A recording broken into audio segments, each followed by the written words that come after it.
Les ETF sont des instruments financiers simples et efficaces pour faire croître ton patrimoine tout en restant diversifié, qui permettent même de te verser une rente. Le tout en y passant le moins de temps possible. Hello, c'est Guillaume, je suis ingénieur en finance de marché. Dans cette vidéo, je vais t'expliquer les avantages de l'investissement sur ETF, mais aussi certains inconvénients dont hélas personne ne parle sur YouTube. Notamment, je vais t'expliquer pourquoi les ETF ne battent ou n'égalent même jamais leur indice de référence sur le moyen et long terme. Allez, c'est parti. Tout d'abord, qu'est-ce qu'un ETF, Exchange Trade Fund? C'est un instrument financier qui permet de répliquer la performance d'un ensemble d'actions, d'obligations ou d'autres titres. C'est comme si tu achetais une boîte de célébration, au lieu d'un paquet de chaque friandise, Mars, Twist, Milky Way, etc., contenu dans le paquet de célébration.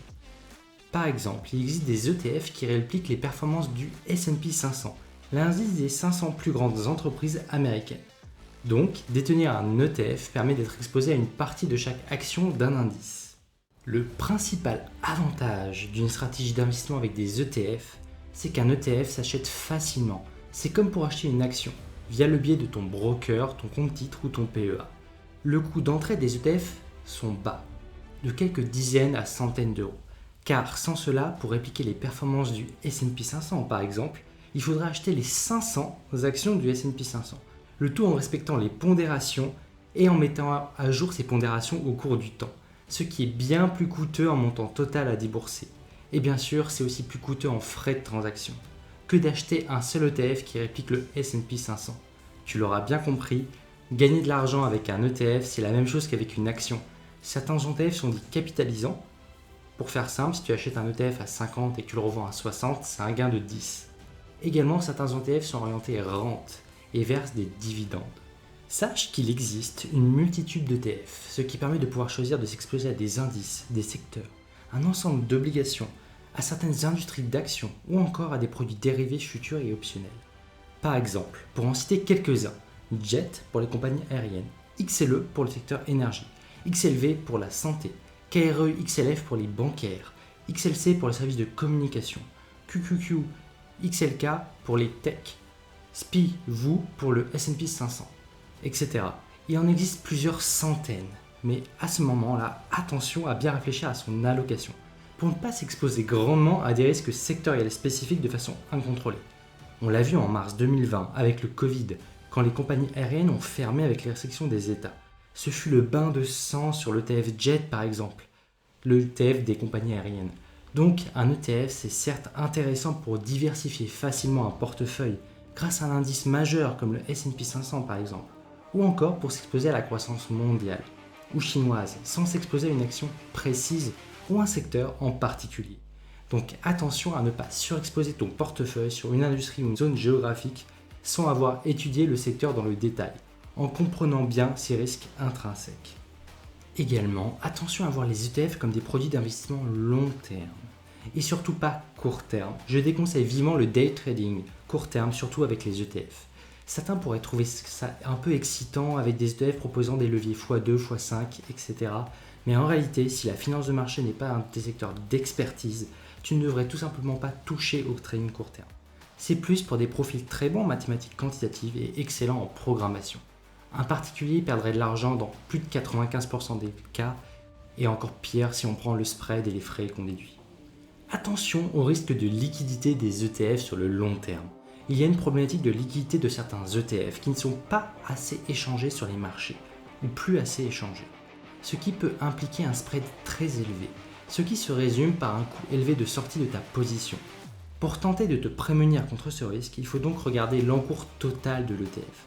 Et donc attention de privilégier des ETF avec un minimum de plusieurs dizaines de millions d'euros, vraiment minimum, et idéalement plusieurs milliards d'encours.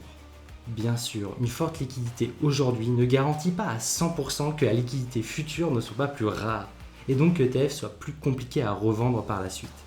En général, plus l'ETF est liquide, plus son spread est faible. Au passage, un spread c'est l'écart entre le prix d'achat le plus haut et le prix de vente le plus bas. Tu l'as bien compris, plus le spread est faible, mieux c'est pour l'investisseur. En général, les ETF oscillent entre 0,50% et 0,01%. ce qui fait un écart non négligeable à l'achat ou à la vente selon l'ETF. Voyons maintenant comment choisir ces ETF en évitant les erreurs.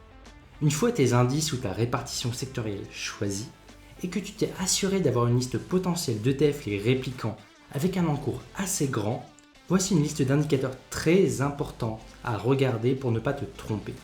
D'abord, il faut regarder les frais, appelés Total Expense Ratio, ou encore abrégé TER en français. En effet, si un ETF a un frais de moins 0,25% par an ou plus, cela impactera significativement ta performance sur le long terme. Sachant qu'il existe des ETF comme ceux de Vanguard qui ont des frais à seulement moins 0,03% par an. Donc le TER est un des premiers indicateurs à regarder et celui-ci est généralement prélevé sur les dividendes versés par l'ETF chaque année. Hélas, la plupart des personnes s'arrêtent là la plupart du temps et oublient de regarder 3 indicateurs essentiels qui sont en numéro 1, la Tracking Difference, sur les performances passées de l'ETF. Celle-ci représente la différence entre la performance de l'indice et la performance de l'ETF. Plus la Tracking Difference est grande, sur une dizaine d'années disons, moins l'ETF colle à son indice et donc plus l'ETF sous-performe son indice. Ainsi, certains ETF ont une Tracking Difference de moins 0,40%, ce qui impacte considérablement la performance long terme, bien plus qu'un frais à moins 0,25%, alors que d'autres répliquent assez bien leur indice et sont plus autour de moins 0,04% de Tracking Difference. Là, tu pourrais te demander pourquoi certains fonds performent mieux que d'autres. Eh bien, figure-toi qu'il est très compliqué pour un fonds de répliquer la performance du S&P 500 par exemple. Certains fonds, pour y arriver, répartissent le capital total avec des pondérations qui diffèrent de l'indice, en privilégiant les actions qui performeraient le mieux, qu'on qualifie quantitativement d'étant en momentum.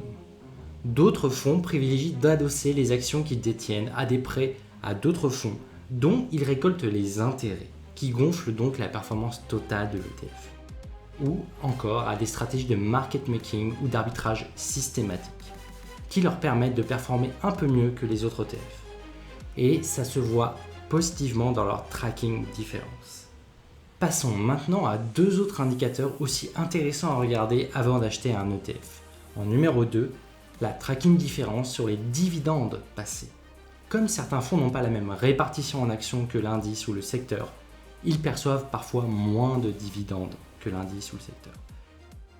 Cette Tracking Difference peut aller jusqu'à moins 0,40%, ce qui est également significatif sur tes investissements long terme, car tu réinvestis moins et tu ne profites pas pleinement des intérêts composés. Et en numéro 3, la Tracking Error. C'est tout simplement la variation de la Tracking Difference sur la performance de l'ETF. Plus elle est élevée, plus elle met en évidence une inconsistance de l'ETF à performer contre son indice. Et en général, ce n'est pas bon signe.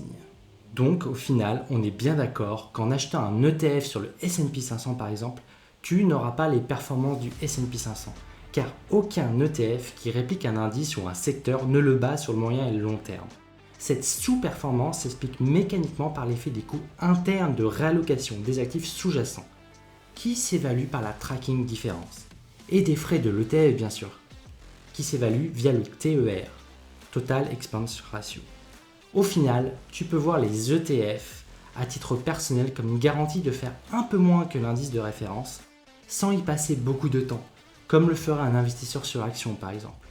Mais de tout de même te garantir une croissance de patrimoine avec des ETF sur le marché action ou obligataire qui sont historiquement beaucoup plus performants que les devises euro ou dollars, ou encore que l'or par exemple sur une période de 100 ans. Je t'ai gardé une petite surprise pour la fin. Je t'ai fait un fichier Google Sheet qui permet de comparer différents ETF avec les indicateurs qu'on a vus dans cette vidéo. Si ça peut t'aider, le lien est dans la description. Le mot de la fin, se souvenir qu'un ETF n'est qu'un instrument financier, parmi d'autres, qui peut être bien ou mal utilisé.